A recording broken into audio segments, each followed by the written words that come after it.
O projeto Conservação e Cultivo do Chapéu de Couro, Equinodoros, foi desenvolvido com apoio financeiro da FAPEMIG, na Universidade Federal de Minas Gerais, especialmente no Laboratório de Plantas Medicinais e Aromáticas do Instituto de Ciências Agrárias em Montes Claros.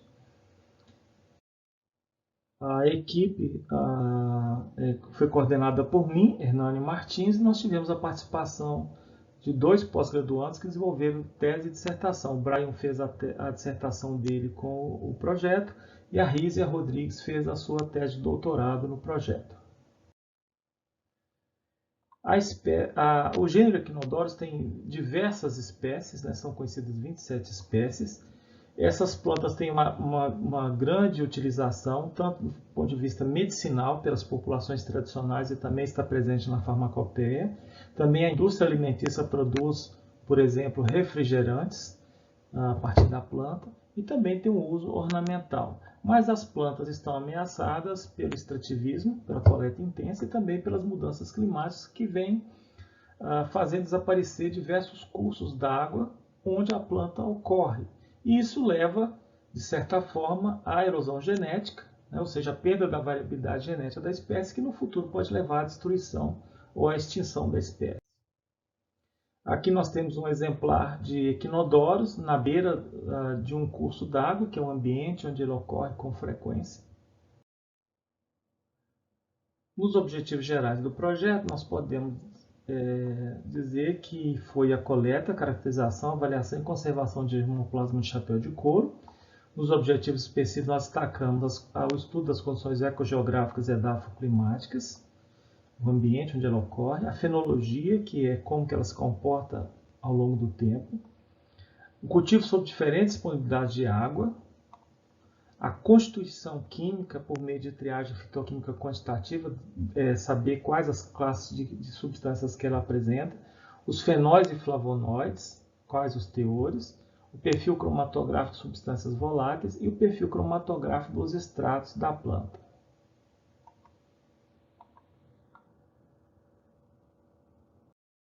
O projeto foi iniciado pela coleta de germoplasma, então a equipe se deslocou em diversas regiões do norte e Vale do Jequitinhonha em busca de exemplares da planta com as devidas autorizações legais para a obtenção das mudas, né, a cultivo.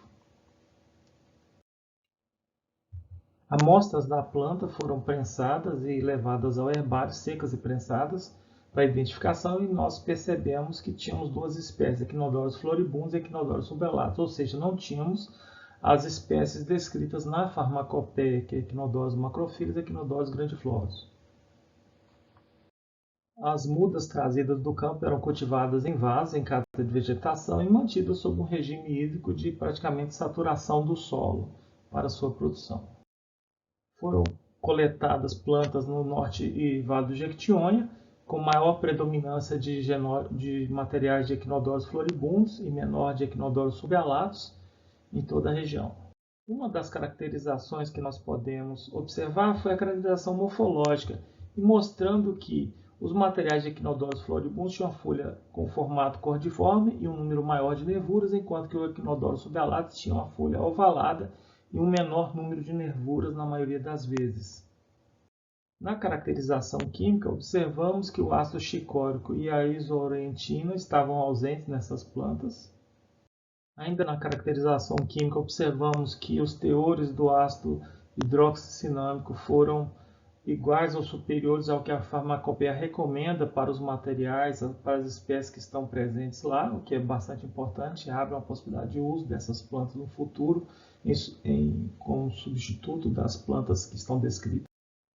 Foi conduzido um estudo visando avaliar a influência do nível de água no solo sobre o comportamento das plantas, usando 2 níveis de água, que seria 100% do que o solo pode armazenar e 50%.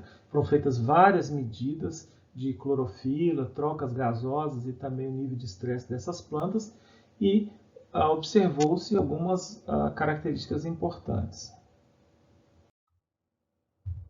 Então, as plantas cultivadas em 2 níveis de água, capacidade de campo, 50% dessa capacidade de campo, mostraram que, para Equinodoros floribundos, a área foliar, em média, foi muito maior do que quando houve 50% apenas da água disponível, enquanto que para equinodoros subalatos não houve a mesma variação, mas mostrando que equinodoros floribundos em condições de capacidade de campo produzem maior área foliar. Importante também destacar que a variação química entre as plantas nos dois regimes foi pequena, né, e demonstra que há possibilidade de cultivar essa planta em níveis de disponibilidade de água menores do que o habitual do ambiente normal dessa planta, o que é bastante positivo.